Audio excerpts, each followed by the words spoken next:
और आपने भी ये नहीं कहा कि बड़ा गांव में आप क्यों नहीं घुस सकते, आपने भी नहीं रोका। तो जो नियम बड़ा गांव के लिए है वही नियम कल्याण बिघा के लिए भी है। ये अलग नियम का है, बता रहे हैं। मुझे कह लीजिए सर, कल्याण बिघा में हम क्यों नहीं जा सकते ये बता दीजिए, और कुछ नहीं। हमको लिख के दे दीजिए। मैं क्या कह रहा हूँ, आप समझ लीजिए ना, लिख के दे दीजिए, यही बात। समझ लीजिए ना, लिख के दीजिएगा ना। आपने फिर वहाँ क्यों लिखा था, फिर जैसे श्रम कल्याण में आपने परमिशन लिया? हाँ, सभा है वहाँ। हाँ तो सभा है तो आप वही करिए ना। तो क्या है, आप पीछे गाँव में आप नहीं रोकने, रोक दीजिएगा, आप रोक दीजिएगा। सर मेरी बात आप हमको रोक दीजिएगा, आप ही SDM है। तो आप यहाँ हमको गाँव में हमको आने के लिए आपसे परमिशन लेना पड़ेगा। आपने कहा ना सर कि बड़ा में कुछ नहीं नहीं। नहीं, आप SDM हो तो आप परमिशन तो लॉ एंड ऑर्डर होगा तो आप कौन जिम्मेदार है? अरे आप लॉ एंड ऑर्डर के बजाय यहाँ पुरोधा बन रहे हैं।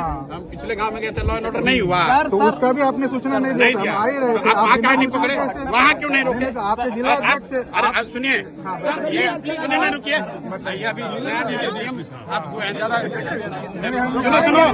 सुनिए, मुख्यमंत्री के जिला में SDM हो गए हैं तो राजनेता मत बनिए, हम नहीं बन रहे, मत बनिए, बन रहे हैं। मैं सुन रहा हूँ आपके बारे में। आप किस अधिकार के तहत हमको किसी गांव में जाने के लिए रोकना है वो लिख के दे दीजिए, लिख के दीजिए, लिख के आपका परमिशन लिख के दीजिए। अरे राष्ट्रपति शासन है क्या? गाँव में जाने के लिए परमिशन, गाँव में जाने के लिए गाँव में नहीं जा सकते हैं।